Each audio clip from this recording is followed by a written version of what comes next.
People said I was lucky. Every time neighbors watched us walk hand in hand, I caught their approving smiles. "He's such a gentleman," they whispered, and I pretended to agree, though something inside me always hesitated. My husband Daniel seemed flawless, successful at work, endlessly polite in public, the kind of man who remembered birthdays and carried groceries for strangers. He was the kind of husband women envied, and I was expected to adore without question. I did adore him, or at least I told myself I did. When he leaned close at dinner parties, charming guests with effortless wit, I smiled like the perfect wife. Yet when the laughter faded and the front door shut, I sometimes noticed something different.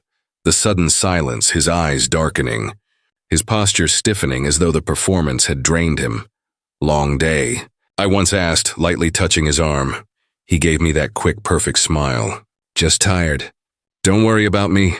The words were warm, but his tone was colder than the porcelain plates we set on the table. I brushed it off. Everyone has bad days, I reasoned. Still, I began to notice the little things. The way he locked his study when no one was around. The way his hand would tighten just a second too long on my shoulder. The faint irritation flashing in his face before vanishing into charm again. At night, lying beside him, I studied the stillness of his features. Daniel slept like a man without guilt, breathing evenly, while I stared at the ceiling, replaying the day's subtle contradictions. He was too perfect, too polished, as though every movement had been rehearsed. The neighborhood adored him. Our friends trusted him. Even my own parents praised him endlessly. Yet sometimes I caught myself wondering, was I the only one who saw the cracks? The thought unsettled me, making me doubt my own perception. Perhaps I was being unfair. Perhaps I was simply tired, projecting my insecurities onto him.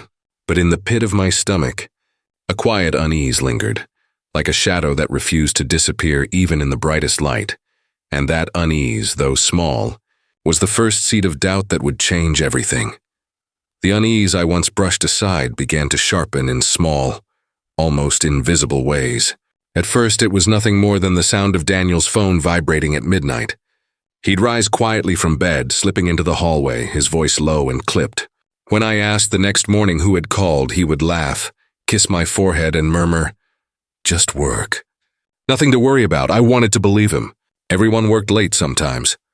But why did he take the calls in whispers, as though the walls themselves couldn't be trusted? Soon I noticed the drawers in his study. They were always locked, keys tucked away in places I never saw. I'd grown up believing that marriage meant sharing, secrets, space, even mistakes. But with Daniel, there were invisible lines I wasn't allowed to cross. One evening, curiosity pulled me closer. He was in the shower when I tried the study door. Locked. I pressed my ear against the wood, listening to the silence on the other side, feeling foolish.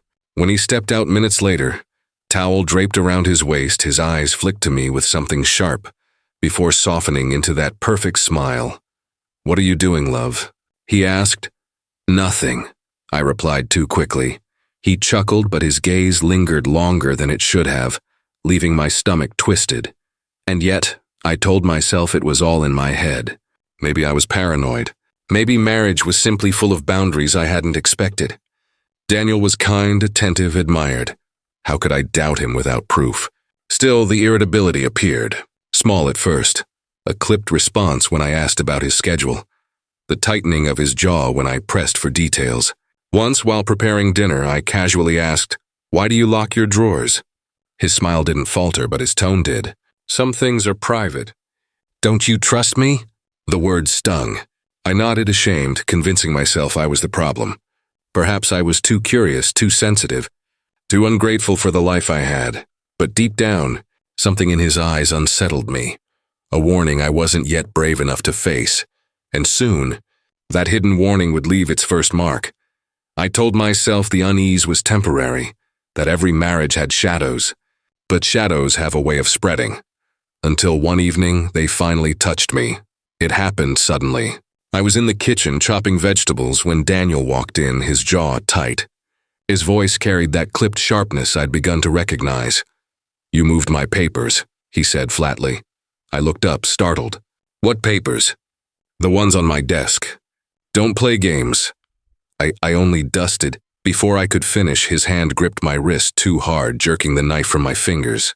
The pressure shocked me more than the pain. I gasped, pulling back instinctively, and the corner of the counter caught my arm. A searing sting spread across my skin, followed by a bruise blooming dark and fast. The silence afterward was worse than the grip itself. Daniel stared at me, then let go as if nothing had happened. For a long moment, I searched his face for regret. But all I saw was calculation, as though he were weighing how much I'd just seen of him. Then, the mask returned. "Darling, I didn't mean—" He stepped closer, his tone melting into tenderness. "I'm sorry. You startled me." The next morning, I found a bouquet of lilies on the table with a note in his immaculate handwriting. "Forgive me. I love you more than anything." The flowers should have softened me, but every time I looked at the bruise on my arm, the petals seemed less like tokens of love and more like apologies bought cheaply. Still, when neighbors dropped by later that week, I tugged my sleeve down quickly, laughing away their questions. "Clumsy me," I said. Bumped into the counter. They accepted it without hesitation, their eyes still filled with admiration for Daniel. He poured them wine, told jokes, leaned over to squeeze my shoulder like the perfect husband they adored. No one noticed how my smile faltered, or how my body stiffened under his touch. That night, lying in bed, I stared at the bruise again. My skin throbbed, but what hurt more was the realization that I had no one to confide in. Who would believe me? To the world, Daniel was flawless.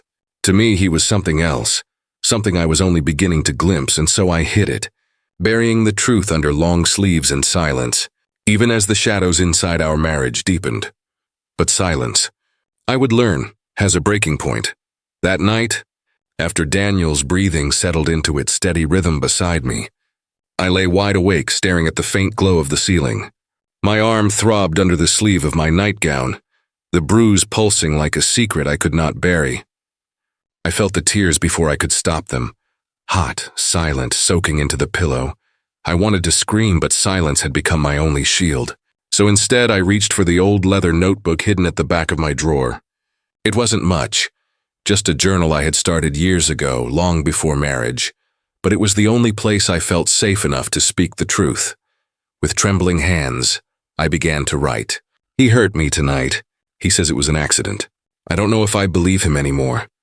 As the words spilled out, memories returned, sharp and uninvited. I saw my mother's face, weary from years of keeping peace in a house that rarely knew it. My father's temper had been unpredictable, but my mother always told me to stay quiet, to endure. I had promised myself I would never repeat her silence. Yet here I was, scribbling my pain into pages no one would ever read. Why hadn't I seen the signs? The way Daniel's charm always felt rehearsed. The way he needed control over everything, the schedule, the bills, even the tone of my laughter. I remembered the red flags I'd ignored, the friend who once warned me he could be too intense, the uneasy pause in his smile when I challenged him. But love, or maybe the illusion of it, had blinded me. I pressed the pen harder, tears blurring the ink. I don't know who he really is. I don't know who I am becoming by staying. Closing the journal, I hid it beneath folded sweaters. It was the only proof that I hadn't imagined everything, the only evidence of my own truth.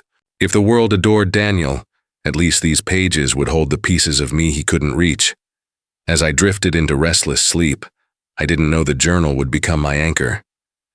Nor did I know that soon, someone from Daniel's past would arrive, someone who would shake the fragile silence I had built. The knock at the door came on a Sunday afternoon, sharp and deliberate, pulling me from the quiet comfort of folding laundry. Daniel was in the living room reading the paper. He didn't move, so I opened the door myself. A tall man stood on the porch, his coat dusted with road dirt, his eyes scanning me in a way that felt both curious and unsettling. Is Daniel home? His voice carried familiarity, though I had never seen him before. Daniel appeared almost instantly, as if the sound of that voice had pulled him from the chair. His face shifted. Not the polite smile he wore for neighbors, but something guarded, tense. "Evan," he said curtly. "It's been a long time." Evan's lips twitched into a half-smile. "Too long. Thought I'd check in, see how life turned out for you." The air thickened. I stepped aside as Daniel reluctantly invited him in. Over coffee, they exchanged words layered with meaning I couldn't quite grasp. Evan spoke casually, but his eyes lingered on me when he said things like, "You've built quite the new life." "A clean slate, huh?" I shifted uncomfortably, sensing the weight behind his words. Daniel's hand tightened around his mug. "We don't need to dig up the past." Evan only chuckled, his tone almost mocking. "Funny thing about the past, it doesn't stay buried." Later, when Evan finally left, the silence in the room was suffocating. I turned to Daniel, my voice tentative. What did he mean? "What past?" His eyes snapped to mine, sharp enough to cut. "Don't listen to him. Men like Evan thrive on stirring trouble. He's jealous, bitter, and not to be trusted. But no." His tone was final, commanding. "Stay away from him. Promise me." The force in his voice left no room for argument. I nodded, but unease coiled in my chest. I had seen something in Daniel's reaction, fear, maybe even guilt, that unsettled me more than Evan's cryptic remarks. That night, while Daniel slept, I found myself replaying Evan's words. A clean slate. The past doesn't stay buried. The bruise on my arm had faded, but the shadow it left was deepening. And now, I had a feeling Evan's visit was only the beginning of something far darker. Evan's words clung to me like smoke, lingering long after he disappeared. I tried to shake them off, but they seeped into every quiet moment, poisoning my thoughts. And then small details began to surface. Fragments I could no longer ignore. It started with Daniel's phone. He had always been careful, but one evening he left it on the kitchen counter while stepping out to fetch something from the garage. The screen lit up with a message before I could look away. Still nothing on her. Should we stop searching? My breath caught. The sender's name was only an initial, but the words churned in my mind. Searching for her? Who was she? I told myself I had misread, but when Daniel returned, the way he snatched the phone, slipping it into his pocket, told me everything I needed to know. Days later, I overheard him in the study. His voice was low, urgent, a tone I had never heard before. "No, you listen. We agreed to keep it quiet. If anyone asks, she was never here." I froze in the hallway, heart pounding so loudly I feared he might hear it through the door.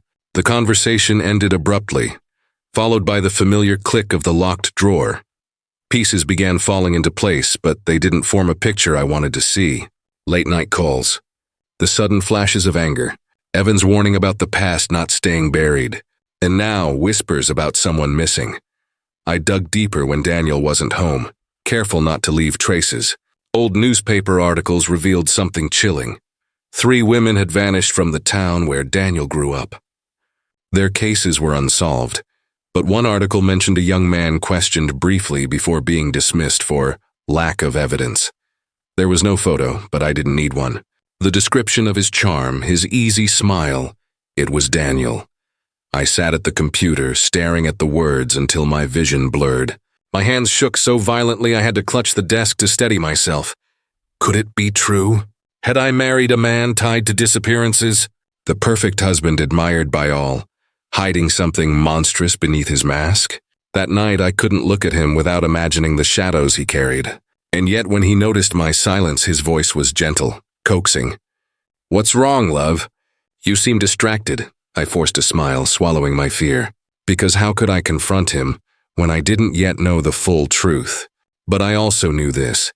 He was starting to sense my suspicion, and soon he would make sure I doubted myself more than ever. The questions swelled inside me until I could no longer hold them back. One evening, as Daniel poured himself a glass of wine, I forced the words out. "Who were you talking to last night?" My voice wavered, but I kept my eyes on him. "And why did your message mention her?" He looked up slowly, surprise flickering across his face before his smile settled in place. "Message? I think you misread something, darling." "I saw it," I insisted, heat rising in my chest. "Don't lie to me." His laughter was soft, patronizing. "You're tired. You've been under stress. I worry you're imagining things." He crossed the room, cupping my face with practiced tenderness. "You know I'd never hide anything from you." But the warmth in his touch felt like a leash. When I pulled back, his eyes hardened. "Don't go looking where you shouldn't. Curiosity can destroy marriages." The threat was quiet, almost gentle, but it chilled me more than if he had shouted.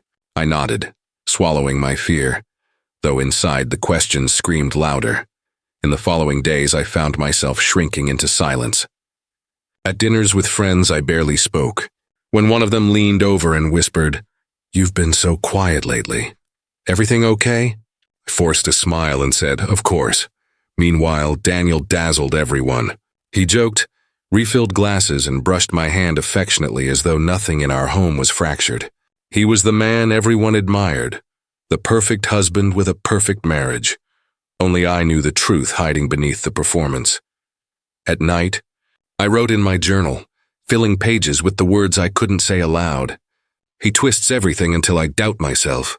Maybe I am imagining it. Maybe I'm losing my grip. That was the worst part, how convincing he was. Every smile, every kiss, every whispered reassurance eroded my certainty, until I wondered if I had fabricated the shadows I thought I saw. Yet deep down, I knew. And I feared that if I pressed further, I wouldn't just find answers. I might uncover something I wasn't ready to face. Still, fate wasn't waiting for me to decide, because soon someone else would knock on our door. Someone who didn't believe in Daniel's perfect mask. The knock came in the early evening, steady and purposeful. For a moment, I thought it might be Evan again. But when I opened the door, a stranger stood there. A man in a dark coat, badge glinting faintly from his pocket. "Mrs. Whitmore?" he asked, his tone polite but firm. "Yes," I whispered, suddenly aware of how my hands trembled against the doorframe. He introduced himself as Detective Harris, his eyes sharp but not unkind. "I won't take much of your time. I'd like to ask you a few questions about your husband." My stomach clenched. Daniel was still at work, which gave me no shield and no excuse. I stepped aside and let him in, the air between us thick with unspoken tension. We sat at the kitchen table, the same table where I had once believed my life was safe and ordinary. Harris leaned forward, lowering his voice. "Did you know that your husband's hometown had several missing person cases about 15 years ago?" I nodded slowly, feigning ignorance. "No, I didn't." He studied me carefully. Witnesses described a young man seen near one of the victims. Charming, polite, fit Daniel's description almost exactly. My chest tightened. The fragments I'd been collecting suddenly aligned with his words, forming a truth I didn't want to see. Still, I forced a smile. That must be a coincidence. His gaze didn't waver. Maybe, but coincidences don't usually come in threes. I gripped the edge of the table, torn between fear and loyalty. If I speak, I betray him. If I stay silent, I betray myself. The detective's tone softened. "Mrs. Whitmore, if there's anything unusual you've noticed, anything at all, it could help." Images flashed in my mind. The bruises, the locked drawers, the whispered calls. My throat burned with words I couldn't release. What if he found out I had spoken? What would he do? Finally, I shook my head. "I'm sorry. Daniel is a good man. There's nothing unusual." Harris studied me for a long moment, as if weighing whether I was lying to him or to myself. Then he slipped me a card.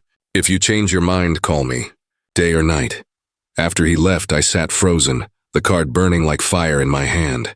For the first time, someone else had cracked the perfect image Daniel had built. But I knew the danger wasn't in the questions being asked. It was in what Daniel might do once he realized those questions had reached our door. After Detective Harris's visit, the walls of our home felt thinner, every sound sharper. I carried his card in my pocket like a secret talisman, though I never dared call. Daniel grew watchful, almost restless, as if he sensed the air shifting. One evening while he was out late, I wandered the hallway aimlessly, my nerves coiled tight. That was when I noticed it, the faint draft seeping through a wall near the study. The wallpaper bulged slightly, as though concealing something. My heart thudded as I pressed along the seam until, with a hesitant shove, a hidden panel creaked open. A narrow staircase descended into darkness. I stood frozen, the air thick with dampness and dust. Then, gathering what courage I had, I stepped inside, the floorboards groaning beneath my weight. A light bulb dangled from the ceiling at the bottom of the stairs. I pulled the cord and the room came alive in a sickening glow. The first thing I saw were photographs, dozens of them, tacked onto the walls. Women, smiling, unaware, captured in candid shots. Some were recent, others yellowed with age. My throat closed when I noticed 3 of the faces matched the missing women from Daniel's hometown articles. Beside them were boxes filled with belongings, jewelry, scarves, purses. Each item carefully stored like trophies. My knees weakened, but I forced myself deeper inside. On the desk sat another photo, this one of me. Taken in the kitchen, my back turned.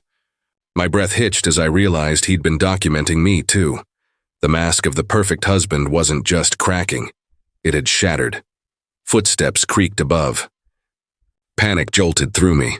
I slammed the panel shut behind me and stumbled into the living room just as Daniel entered through the front door, his smile easy, his hands carrying takeout boxes. "Hungry?" he asked casually, setting them on the counter. His eyes scanned my face too carefully. I forced a nod, praying he couldn't hear the hammering of my heart. But I knew now. The truth wasn't hidden in whispers or suspicions. It was carved into those walls below us. That night I lay in bed beside him, every breath a struggle. His arm draped over me like a cage, and I understood that I wasn't just living with a liar. I was sleeping next to a predator. And sooner or later, the mask he wore for the world would come off completely. For me, sleep was impossible. Every breath Daniel took beside me was a reminder of the room hidden beneath our home. My body stayed rigid, terrified he could sense the shift in me. When morning came, he kissed my forehead, his lips lingering too long, his eyes unreadable. All day I moved like a ghost. The photographs, the trophies, my own face pinned among strangers. It was all carved into my mind. I needed to act, but fear chained me in silence. That evening, the confrontation arrived on its own. Daniel noticed the faint smear of dust on my sleeve, a trace from the hidden room. His gaze hardened, and suddenly the mask slipped further than ever before.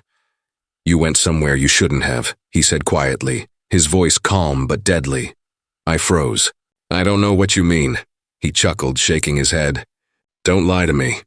You think I don't notice when my world is touched? You've seen things that don't belong to you." His words sliced through the air. Then his hand slammed against the wall beside my head, rattling the picture frame. My chest tightened.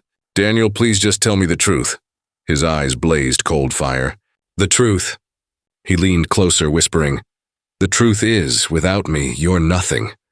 Who would believe you over me? The perfect husband, the charming neighbor. You'd sound hysterical."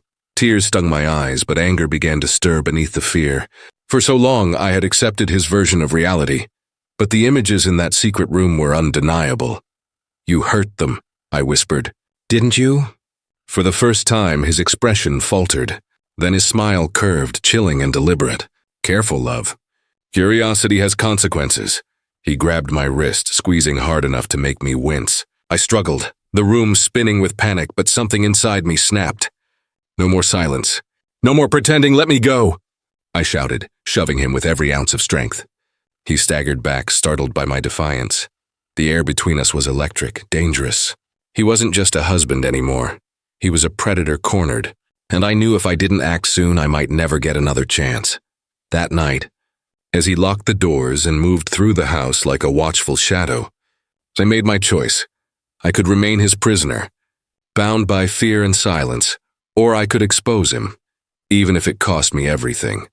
The morning after the confrontation felt like walking into a storm I could no longer outrun. My hands trembled as I dialed the detective's number, my voice barely steady enough to deliver the words. "You were right. I have proof." Hours later, flashing lights painted the street red and blue. Neighbors gathered, whispering, their perfect picture of Daniel beginning to fracture. He stood on the porch in handcuffs, still managing a smile as though this were some performance he could charm his way out of. I stood behind the glass, my body shaking. The world outside saw a man betrayed by fate, a pillar of the community brought low by lies, or so they wanted to believe.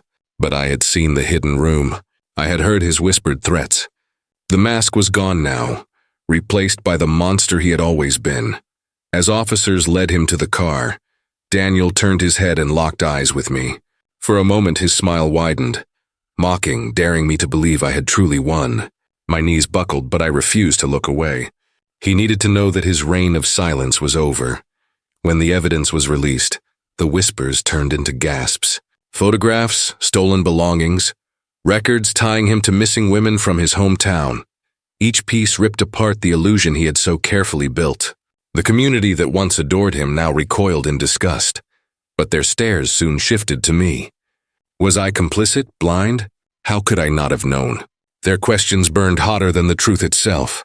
At the grocery store, at church, even passing on the street, I felt their judgment like a second skin. At night, silence pressed against me like suffocating walls. Freedom had come at a price I hadn't anticipated.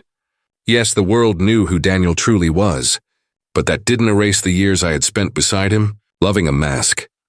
I lay awake asking myself the same haunting question. Did I ever truly know the man I married? The house echoed with emptiness, his scent still lingering, his shadow stretching across every memory. My journal remained my only confidant. Pages soaked in grief, guilt, and fragile hope. One life had ended, the illusion of marriage, safety, and love. Another waited, uncertain, fragile, demanding I choose whether to rebuild or let the ruins bury me. And as I stared at the locked front door, I realized this story wasn't finished. The world might see me as free, but my heart knew. Daniel's shadow was far from gone.